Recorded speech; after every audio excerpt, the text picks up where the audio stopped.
Vous écoutez Les Experts Agricoles, un podcast de la France Agricole. On se retrouve après la pub. Cet épisode du podcast Les Experts Agricoles est sponsorisé par Isapay, le logiciel spécialiste de la paie agricole qui permet aux employeurs MSA de réaliser tous les mois, pour les salariés permanents comme saisonniers, plus de 200 000 bulletins rapidement et sans erreur.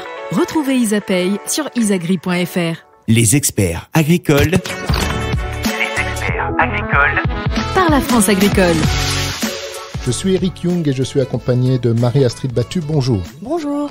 Vous écoutez Les Experts Agricoles, un podcast de la France Agricole. Nous allons parler de la Convention collective nationale de la production agricole. En quoi elle consiste ? Quels sont ses effets sur l'exploitation agricole ? Quels sont les enjeux qui sont liés à cette convention collective ? Nous essaierons de répondre à ces trois questions avec Christelle Dubin-Rapard. Bonjour. Bonjour. Les Experts Agricoles. Vous êtes responsable juridique et social du CERF France Midi-Méditerranée, c'est ça ? C'est bien ça, oui. Avec vous, nous allons aborder dans un premier temps la description de la Convention collective nationale de la production agricole. Alors, si on se met à la place d'un employeur agricole, est-ce obligatoire d'appliquer la Convention collective ? Eh bien oui, quand on se met à la place d'un employeur agricole dans la mesure où son activité est la production agricole et l'écumat, il est obligatoire d'appliquer cette nouvelle Convention collective nationale. D'accord. Est-ce que tout le personnel de l'exploitation est concerné par la Convention collective nationale ? Alors, on va nuancer sur toutes les personnes. En fait, elle est applicable à l'ensemble des salariés de l'exploitation. Donc, par salarié, on entend tous les embauchés permanents, en CDD, en CDI, les saisonniers, qu'ils soient à temps complet ou à temps partiel. Voilà, les apprentis de certaines manières, encore que pas tous. Mais par contre, les stagiaires qui ne sont pas des salariés, les aides familiaux qui n'ont pas ce statut de salariés ne sont pas concernés par cette nouvelle convention collective. Concrètement, quand on est exploitant, quelles sont les étapes pour appliquer cette convention collective sur son exploitation ? Alors, je dirais qu'on a quand même plusieurs étapes à faire dans l'ordre. Alors, ça peut paraître un petit peu lourd, mais une fois qu'on les fait une par une, l'exploitant va pouvoir faire se dérouler. Donc, dans un premier temps, je dirais qu'il doit réunir tous les éléments qui vont lui permettre de qualifier objectivement les compétences requises pour l'emploi qu'on souhaite valoriser. Pour ça, nous invitons les entreprises à prendre le contrat de travail, les avenants, le bulletin de paie, une fiche de poste. Ça peut être également une offre d'emploi qu'ils ont déposée lors de l'ouverture du poste. Et tous ces éléments vont aider à classifier l'emploi. Alors, même si je parle de contrat de travail et qu'on est bien dans la valorisation d'un emploi et non pas de la personne, ça restera malgré tout des éléments nécessaires pour servir de base de travail. Ensuite, l'étape numéro 2, c'est qu'il va devoir identifier dans des tableaux. En fait, on a 5 tableaux qui représentent des critères. Alors, on a le critère technicité, le critère autonomie, le critère responsabilité, aussi bien le respect des normes que les enjeux économiques, le management et le relationnel. Et à l'intérieur de chaque tableau, il y a des définitions qui correspondent à des degrés et des points. Une fois qu'il aura listé dans chacun des tableaux le nombre de points, il va les additionner pour trouver ce qu'on appelle un coefficient d'emploi. Ce coefficient d'emploi, donc ce nombre de points, va déterminer un palier. Et enfin, ce palier va donner le salaire minimum, le taux horaire minimum à appliquer à l'emploi. Et dans la dernière étape, eh bien, on devra vérifier la catégorie socio-professionnelle, donc à savoir est-ce que le poste est un poste d'ouvrier, de technicien, d'agent de maîtrise ou de cadre. Et là également, nous avons des conditions cumulatives. Je vais en faire grâce à l'antenne pour pas trop rentrer dans la technicité. Mais en tout cas, voilà, si on a les 3 conditions, on devra également réfléchir à la CSP. Ça fait quand même beaucoup d'étapes, c'est quand même un petit peu compliqué. Qu'est-ce que l'employeur peut déléguer ? Alors, c'est vrai que c'est lourd parce que c'est nouveau, c'est pour l'employeur. Jusqu'à maintenant, on avait plutôt dans les conventions collectives locales des métiers, des références avec un coefficient et un taux horaire. Là, on rentre vraiment dans une démarche de valorisation de l'emploi. Alors, de là à déléguer, je pense que malheureusement, on ne peut pas déléguer beaucoup.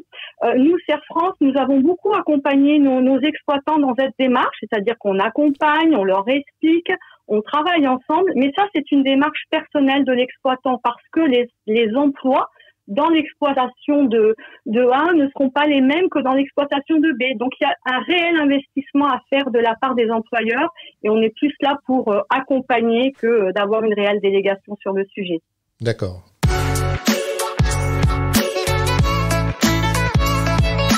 Vous écoutez Les Experts Agricoles, un podcast de la France Agricole. Nous examinons la Convention collective nationale de la production agricole. Pour ça, nous sommes accompagnés de Christelle Dupin-Rapard, responsable juridique et sociale du CERFRANS Midi-Méditerranée. Nous abordons désormais une seconde partie. Quels sont les effets de cette convention sur l'exploitation agricole ? Alors, si je me mets à la place d'un employeur agricole qui a aussi une activité d'entreprise de travaux agricoles, mais qui, elle, n'est pas concernée par cette convention collective, puisque les ETARF ont maintenant leur propre convention, faut-il choisir son activité ? Alors, choisir son activité, c'est pas un choix comme ça qu'on fait si on a envie. En fait, on va déterminer l'activité principale de l'exploitation. On peut effectivement avoir une exploitation qui, à la fois, dépend de la production agricole et aussi des travaux agricoles. Eh bien là, c'est l'activité principale qui déterminera la convention collective applicable. Donc l'une ou l'autre, et on s'y tient. Sauf parce que l'activité principale change bien évidemment. Les salaires issus de cette convention collective changent-ils systématiquement ? Alors systématiquement non, puisque l'employeur va valoriser les emplois avec toutes les étapes que j'ai expliquées tout à l'heure. Et il va déterminer un taux horaire. Si le taux horaire est supérieur au taux horaire actuel du salarié, auquel cas il va garder le taux horaire.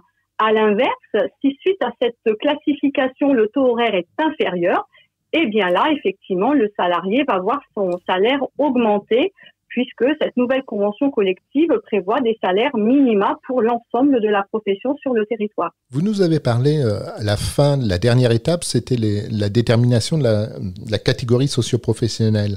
Qu'est-ce que ça a comme effet sur les salariés ? Alors en effet, c'est vrai, cette catégorie socio-professionnelle a été plutôt impactant pour un certain nombre de nos exploitants, tout simplement parce que dans nos conventions locales, on a souvent non-cadres et cadres. Des agents de maîtrise, on les a pas forcément dans nos conventions locales. Et on peut avoir, suite à ces valorisations, puisqu'on va quand même chercher loin dans le poste, on peut avoir des critères qui font notamment basculer des ouvriers dans des postes de techniciens. Le palier 7, c'est le cas notamment si on répond aux conditions.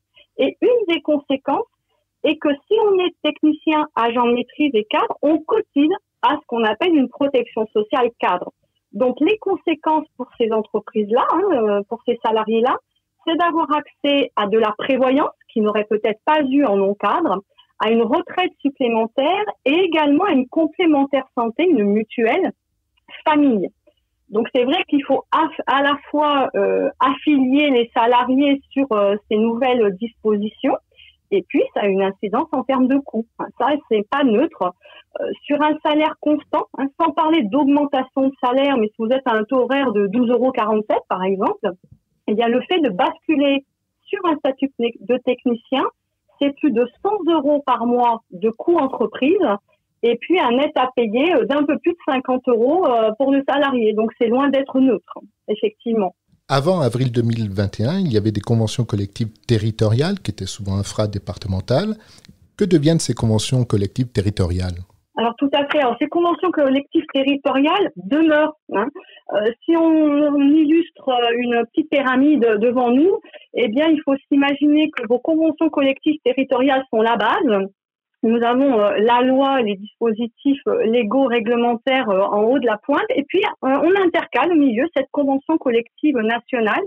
Donc comme je viens de vous le dire, elle s'intercale. Ça veut dire que les conventions collectives territoriales demeurent, mais elles demeurent dans leurs dispositions plus favorables.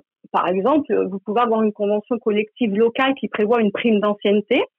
Dans la mesure où ça, ce n'est pas prévu dans la convention collective nationale, eh bien cette prime d'ancienneté va perdurer. Donc il va falloir jongler concrètement avec deux conventions collectives, bien que ce soit la convention collective nationale dont l'intitulé va apparaître sur les bulletins de paie. Quelles sont les bonnes pratiques d'un employeur agricole pour définir les postes, les compétences à l'origine de cette valorisation des métiers ? Mais moi, je pense que l'exploitant ne doit pas se contenter d'aller sur de la technique, sur les tâches.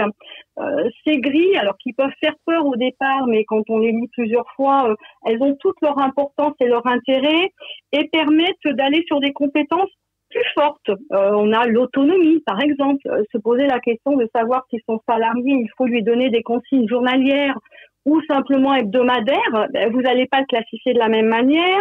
On aborde le relationnel et la responsabilité et ça permet effectivement d'affiner un peu plus le poste, les compétences et de prévoir forcément peut-être même une évolution de carrière de vos salariés.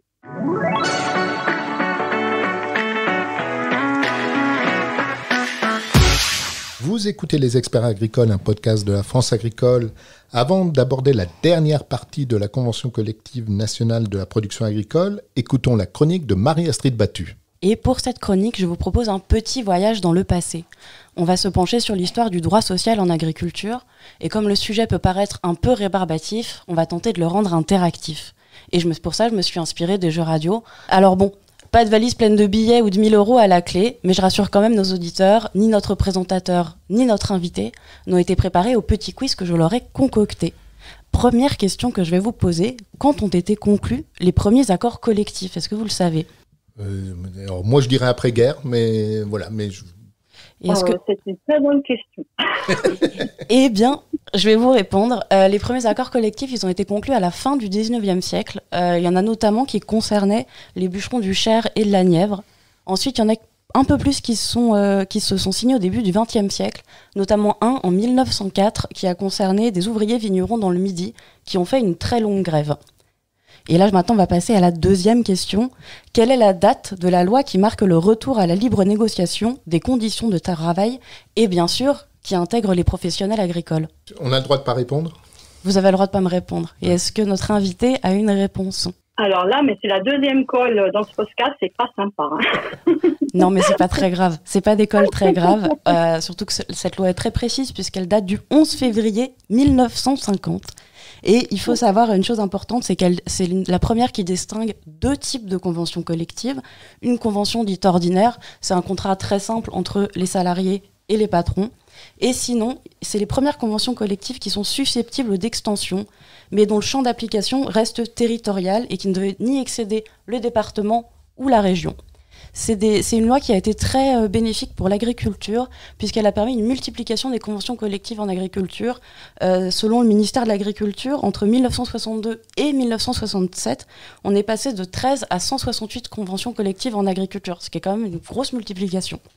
Et on va passer à la dernière question, peut-être qui sera moins une colle pour nos deux joueurs. Quelle est la loi qui reconnaît le droit des travailleurs à négocier dans la branche d'entreprise? Et à quelle date? Je vais laisser notre invité répondre. Bah oui. C'est terrible. Hein. C'est terrible. Mais c'est de l'histoire, c'est loin. C'est loin. Je rouvrirai mes cours d'histoire du droit, promis. Et alors, c'est la loi du 13 juillet 1971. Et c'est la première loi en France qui reconnaît l'existence du droit des travailleurs à la négociation collective et qui élargit le domaine des négociations au niveau de l'entreprise ou de l'établissement. C'est une loi extrêmement importante pour l'agriculture, puisqu'elle a permis l'extension de la Convention collective nationale pour l'ensemble des acteurs de la profession agricole. C'est aussi elle qui instaure une procédure spéciale pour les professionnels agricoles, puisque ça permet au préfet d'étendre les avenants salariaux aux conventions départementales préalablement étendues par arrêté ministériel. Alors je vous remercie à tous les deux d'avoir joué le jeu. Je vous féliciterai pas pour vos bonnes réponses. Mais si vous aussi, de votre côté, en les écoutant, vous avez eu des bonnes réponses, n'hésitez pas à partager, même si elles sont mauvaises, ou vos anecdotes sur le sujet, en commentaire, sur notre site ou sur nos réseaux sociaux. Merci Marie-Astrid Battu, on n'a pas été très bon, mais on va reprendre pour la dernière partie de ce podcast sur la Convention collective nationale de la production agricole. Christelle Dupin-Rapart, est-ce que cette convention va changer le dialogue social dans l'exploitation? Eh bien, comme vient de nous dire Marie-Astrid, ça fait 50 ans que la loi sur la négociation est ouverte, donc on va espérer qu'effectivement cette loi prolonge, ou en tout cas change le dialogue social.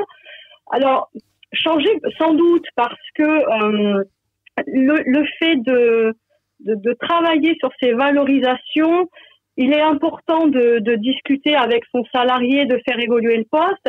Et nous, on a d'ailleurs certaines entreprises sur lesquelles on a demandé aux salariés d'être partie prenante de sa classification. Et je pense que ça peut contribuer au dialogue social, bien évidemment. Et on pourrait être surpris des réponses des salariés quand on leur demande de s'évaluer eux-mêmes sur une grille. Ça peut être assez surprenant.